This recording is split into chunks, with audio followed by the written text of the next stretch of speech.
Rachakonda CP ఎదుట మంచు మనోజ్ విచారణకు హాజరయ్యారు. దాడి ఘటనపై పోలీసులకు మనోజ్ వివరణ ఇస్తున్నారు. అయితే మోహన్ బాబు, మంచు విష్ణు విచారణకు హాజరు కాలేదు. దీంతో మరోసారి వారికి పోలీసులు సమన్లు పంపనున్నారు.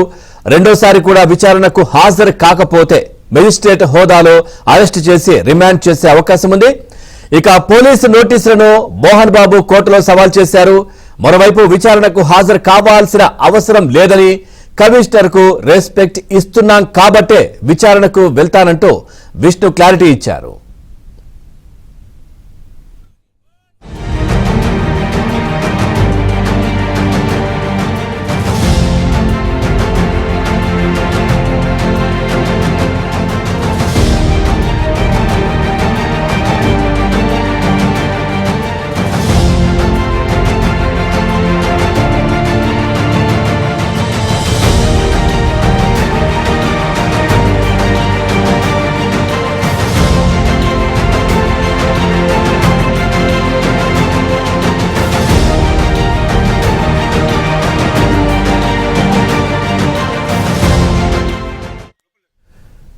చూస్తున్నాం, రాచకొండ సిపి ఎదుట మంచు మనోజ్ విచారణకు హాజరయ్యారు. దాడి ఘటనపై పోలీసులకు మనోజ్ వివరణ కూడా ఇస్తా ఉన్నారు. అయితే మోహన్ బాబు, మంచు విష్ణు విచారణకైతే హాజరు కాలేదు. దీంతో మరోసారి వారికి పోలీసులు సమన్లు పంపనున్నట్టుగా తెలుస్తా ఉంది. రెండోసారి కూడా విచారణకు హాజరు కాకపోతే మెజిస్ట్రేట్ హోదాలో అరెస్ట్ చేసి రిమాండ్ చేసే అవకాశాలు ఉన్నట్టుగా తెలుస్తోంది. ఇక పోలీస్ నోటీసులకు మోహన్ బాబు కోర్టులో సవాల్ చేసినటువంటి పరిస్థితి. ఓవరాల్ గా ఈ అంశానికి సంబంధించి మరింత సమాచారాన్ని రాచకొండ పిఎస్ దగ్గర నుంచి మా క్రైమ్ కరెస్పాండెంట్ ప్రవీణ్ అందిస్తారు. ప్రవీణ్, పూర్తి డీటెయిల్స్ ఏంటి? ఇప్పటి వరకు ఇటు విష్ణు కావచ్చు, మోహన్ బాబు కావచ్చు, పోలీసుల ఎదుట హాజరు కాలేదు విచారణకు సంబంధించి. కానీ విష్ణు మాత్రం హాజరయ్యే అవకాశాలు ఉన్నాయన్నట్టుగా తెలుస్తా ఉంది. పూర్తి డీటెయిల్స్ ఏంటి? మనోజ్ యొక్క విచారణ ముగిసింది. కొద్దిసేపట్లోనే సిపి కార్యాలయం నుండి కూడా మంచు మనోజ్ బయటకు వచ్చేటువంటి అవకాశం అయితే కనపడుతుంది. అయితే శాంతి భద్రతలకు విఘాతం కలిగించేలా వ్యవహరించవద్దంటూ కూడా ఇప్పటికే సిపి కూడా ఆదేశాలు ఇచ్చినటువంటి పరిస్థితి కనపడుతుంది. డిస్ట్రిక్ట్ అడిషనల్ మెజిస్ట్రేట్ ఆధ్వర్యంలో ఆయన హోదాలోనే ప్రస్తుతం అయితే మాత్రం ఇప్పుడు విచారణ కూడా చేసినటువంటి పరిస్థితి. ఎందుకంటే గడిచినటువంటి 4 రోజులుగా అక్కడ జరుగుతున్నటువంటి పరిణామాలు శాంతి భద్రత విఘాతం కలిగించేలా వ్యవహరించారంటూ కూడా ఇప్పటికే మంచు మనోజ్ కు నోటీసులు జారీ చేశారు. విష్ణు కానీ మోహన్ బాబు వీరిద్దరూ కూడా విచారణకు హాజరు కాలేదు. ప్రస్తుతం మంచు మనోజ్ మాత్రమే విచారణకు హాజరైనటువంటి పరిస్థితి కనపడుతుంది. దాదాపు గంటన్నరకు పైగా మంచు మనోజ్ ను విచారించినటువంటి సందర్భం కనపడుతుంది. ఇప్పుడు డిస్ట్రిక్ట్ అడిషనల్ మెజిస్ట్రేట్ హోదాలో రాచకొండ సిపి సుధీర్ బాబు నోటీస్ ఇచ్చినటువంటి దాంట్లో మరోసారి ఇలాంటిది పునరావృతమైన, మరోసారి ఈ విధంగా శాంతి భద్రతలు విఘాతం కలిగించేలా వ్యవహరించినట్లయితే ₹1,00,000 పెనాల్టీ పాటు చట్టపరమైనటువంటి చర్యలు తీసుకుంటామంటూ కూడా ప్రస్తుతం అయితే పోలీసులకు సిపి కూడా చెప్పినటువంటి మాట కనబడుతుంది. మరోవైపు 3 రోజులుగా జరిగినటువంటి పరిణామాలన్నింటినీ కూడా సిపికు మంచు మనోజ్ కూడా ఎక్స్ప్లెయిన్ చేసినటువంటి పరిస్థితి కనపడుతుంది. ఎందుకంటే అక్కడ జల్పల్లి నివాసానికి వెళ్ళినటువంటి సమయంలో మనోజ్ను ఏ విధంగా దాడి చేశారు, ఆదివారం రోజు జరిగినటువంటి దాడికి సంబంధించినటువంటి దానిపైన కూడా పూర్తి స్థాయిలో మనోజ్ను కూడా విచారించినటువంటి పరిస్థితి కనపడుతుంది. మనోజ్ కూడా సిపికి కొన్ని విషయాలు చెప్పినటువంటి పరిస్థితి ఉంది. పోలీసులు ఏకపక్షంగా వ్యవహరిస్తున్నారు, లోకల్ పోలీసులు, కాబట్టి తన ఫిర్యాదును స్వీకరించి పూర్తి స్థాయిలో విచారణ జరపాలనేటువంటి అంశాన్ని కూడా ప్రస్తుతం అయితే మాత్రం మనోజ్ కూడా చెప్తున్నట్టు మన విజువల్స్ లో చూస్తున్నాం. ప్రస్తుతం మనోజ్ అయితే మాత్రం తాను బయటికి వస్తున్నటువంటి విజువల్స్ కూడా మనం చూస్తున్నాము. మరి కొద్దిసేపట్లోనే మనోజ్ అంటే 5:30 జల్పల్లి నివాసంలోనే మనోజు మీడియా సమావేశం ఏర్పాటు చేసుకునేటువంటి అవకాశం అయితే కనబడుతుంది. మనం ఒకసారి విజువల్స్ లో చూస్తున్నాం. కొద్ది నిమిషాల క్రితమే విచారణ కూడా ముగిసింది. విచారణ అనంతరం ఇక్కడి నుండి నేరుగా జల్పల్లికి వెళ్ళేటువంటి అవకాశం అయితే కనబడుతుంది.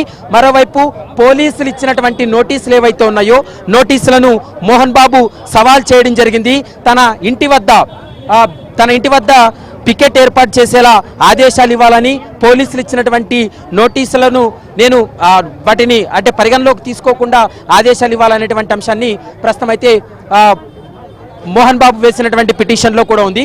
మరి కొద్దిసేపట్లోనే మంచు మనోజ్ మీడియాతో కూడా మాట్లాడేటువంటి అవకాశం ఉంటుంది. ప్రస్తుతం మనం విజువల్స్ లో చూస్తున్నాం. విచారణ కూడా ముగిసింది. విచారణ అనంతరం బయటికి సిపి కార్యాలయం నుండి బయటికి రాబోతున్నాడు. వచ్చిన తర్వాత మనోజ్ కూడా మాట్లాడేటువంటి అవకాశం ఉంటుంది. ప్రస్తుతం మనం మనోజ్ వచ్చినటువంటి విజువల్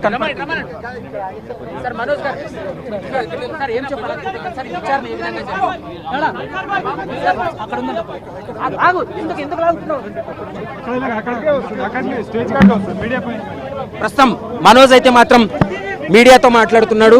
ఒకసారి మనం విజువల్స్ లో చూడొచ్చు.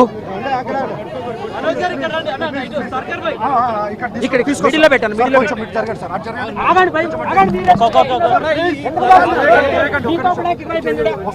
ఆగండి. ప్రశాంతంగా ఉంటే మాట్లాడుతాడు. పక్క జరగండి.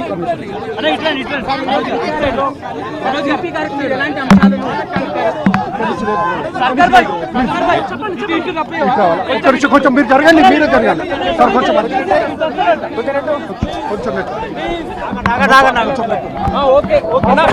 ఎక్కగలరా? మీదికి ఎక్కగలరా? మీదికి ఎక్కండి, మీదికి ఎక్కండి. అందరికీ కనిపిస్తుంది.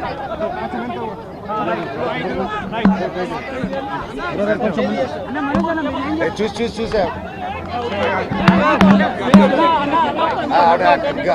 లేడీ అండి.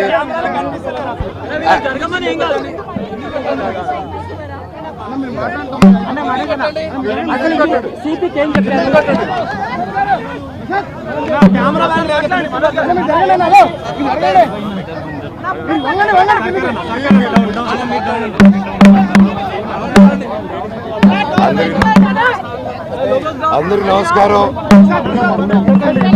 సిపి గారిని కలిశాను. ఆయన జరిగిందంతా చెప్పాను ఆయనకి.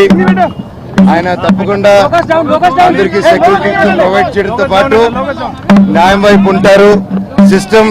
సిస్టమ్ ఎప్పుడు న్యాయం వైపు ఉంటుందని నాకు హామీ ఇచ్చారు. అండ్ నాకు చాలా కొంచెం ఈరోజు ఒక ధైర్యంతో వెళ్తున్నాను. ప్రతి ఒక్కరూ ఇంటి దగ్గర కూడా ఏ గొడవలు లేకుండా అంతే పీస్ఫుల్గా ముందుకు తీసుకెళ్తారు. అండ్ నేను నుంచి ఏ గొడవ ఉండదు అనేసి, సో ప్రతి ఒక్కరికి అలాగే అందరికీ సారీ చెప్తున్నాను.